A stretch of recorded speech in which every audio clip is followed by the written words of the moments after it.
আসসালামু আলাইকুম dear viewers, আশা করি ভালো আছেন। আমি আপনাদেরকে এখন দেখাচ্ছি সোনালী মুরগি পালন। এগুলো হচ্ছে সোনালী দেশিটা, যেটা হাইব্রিড না আর কি, দেশি প্রজাতির মতোই।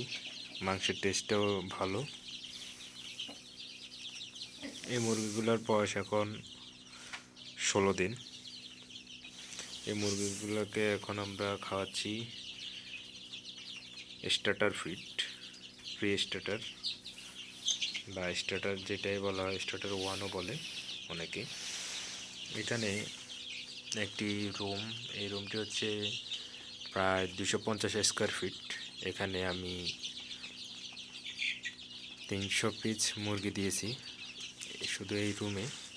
কারণ ছোট ছোট রুম করে মুরগি পালন করলে ওটাতে এক ধরনের সুবিধা আছে। আর এখানে বোর্ডিংয়ের কাজ চলছে, মুরগিগুলোকে খাবার দেওয়া হয়েছে, ওরা খুব সুন্দরভাবে খাবার খাচ্ছে। মুরগিগুলোকে 300টি মুরগির জন্য আমি 5টি খাদ্যের কোটা দিয়েছি এবং 3টি পানির কোটা দিয়েছি। এখানে তাদের যেহেতু শীতকাল অনুসারে আমি তাদের তাপমাত্রার জন্য, রুমটা যাতে গরম থাকে, তারপর এই যে ভুসিগুলা, এগুলা যাতে গরম থাকে, শুকনো থাকে, একেবারে ড্রাই। এটা প্রায় 2 ইঞ্চির মতো দিয়েছি। এটা একেবারে ড্রাই, কারণ আমার এখানে তাপটা ভালো আছে। তাপ ভালো থাকার কারণে মুরগি যে পায়খানাটা করে ওইটা দ্রুত শুকিয়ে যায়। এই শুকিয়ে যাওয়ার ফলে এটা এই বঁশিগুলোর সাথে, কাঠের বঁশিগুলোর সাথে পুরোপুরিভাবে মিশে যায়। আপনাদেরকে সবসময় খেয়াল রাখতে হবে মুরগির গুণগত মান বা মুরগির সুস্থতার ডিপেন্ড করবে আপনি কীভাবে বুঝবেন যে এখন মুরগি ঠিকমতো আদার খাচ্ছে কিনা আপনার মুরগিগুলা। যেমন আমার মুরগিগুলো ঠিকমতো আদার খাচ্ছে, তাহলে বুঝতে হবে যে আপনার মুরগির বর্তমানে তেমন কোনো সমস্যা নেই, পানি ঠিকমতো খাচ্ছে।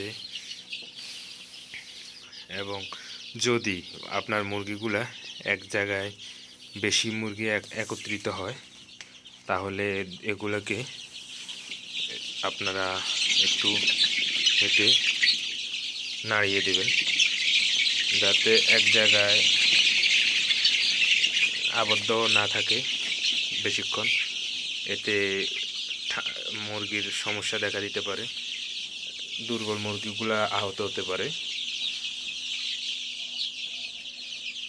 এখানে আমি তাদের পুরো রুমটাকেই গরম রাখার জন্য আমি প্লাস্টিক দিয়ে, তেরপাল দিয়ে বাইরের থেকে আবদ্ধ করে দিয়েছি। আবদ্ধ করে দেওয়া হয়েছে। এখন মুরগিগুলো যখন আরও 15 দিন হয়ে যাবে, তখন মোটামুটি একটু সাইজে আসবে, 15 দিন অথবা 10 দিন, তখন আমি পুরো রুমটা এই বাচ্চাগুলোর জন্য উন্মুক্ত করে দেব। তখন এদের আর এত বেশি তাপের প্রয়োজন হবে না। যেমন মুরগিগুলো মাঝে মধ্যে এসে রুমে একটু হাঁটাহাঁটি করলে মুরগিগুলা এক স্থান থেকে অন্য স্থানে দৌড়াদৌড়ি করবে, ঝিমুনি থেকে তারা রক্ষা পাবে। জিমাতে দেখলেই আপনাদের ওই মুরগিটাকে আলাদা করতে হবে, আলাদা করে ওকে কী সমস্যা ট্রিটমেন্ট করতে হবে। তো ভিউয়ার্স, আমি বলতে চাই যে বর্তমানে মুরগি পালনটা লাভজনক, তবে আগের মতো এর ব্যবসা নেই। এরপরও বুঝে শুনে আমি চিন্তা করতেছি এই ব্যবসাটা করতে, দেখি কতটুকু সফল হতে পারি। বর্তমানে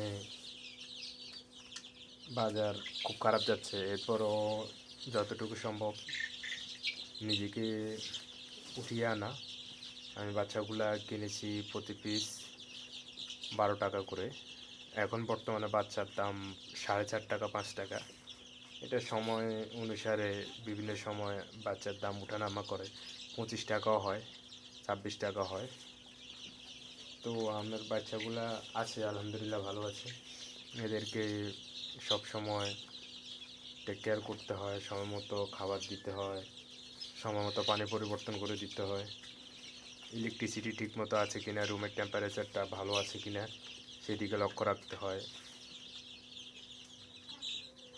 তো আপনারা যারা নতুন করে সোনালি অথবা ব্রয়লার খামার করবেন, বুঝে শুনে করবেন, সময় উপযোগী ব্যবসা করবেন। যেমন এখন শীতকাল, কিন্তু অনেকে শীতকালে বাচ্চা উঠায় না, কিন্তু শীতকালে আপনি গরমকালের থেকে দ্বিগুণ মুরগি আপনি উৎপাদন করতে পারবেন। কারণ শীত থাকার কারণে আপনার মুরগির মর্টালিটির হার কম হয়। আপনি যদি হালকা একটু গরমের ব্যবস্থা করতে পারেন তাহলে আপনি অধিক মুরগি দিতে পারবেন। কিন্তু গরমকালে অতিরিক্ত দেওয়া যায় না, কারণ গরমের একটা ভাব থাকে ওই রকম সিচুয়েশানে। তো আমি 300 মুরগি দিয়ে প্রথম অবস্থাতে করলাম, আগে দেশি মুরগি করছি।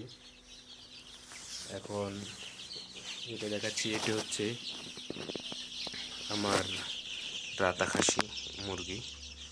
এই মুরগিগুলো প্রায় 2.5 কেজি 3 কেজি, ওই মুরগিটা প্রায় 4 কেজির মতো, এটা প্রায় 4 কেজির মতো ওজন।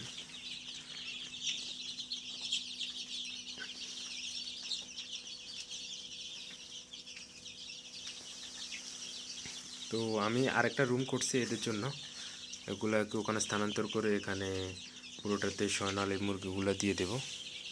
আমার রুমের টেম্পারেচারটা খুবই ভালো রাখছি। এই যে রুমের টেম্পারেচার ভালো রাখার জন্য এখানেও লাল লাইটগুলা দিয়ে দিয়েছি, এগুলা রুমের টেম্পারেচার দিতে সহযোগিতা করে।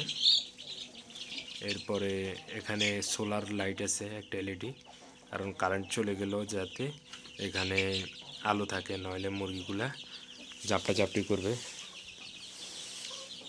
তো আপনারা চাইলে শুরু করতে পারেন।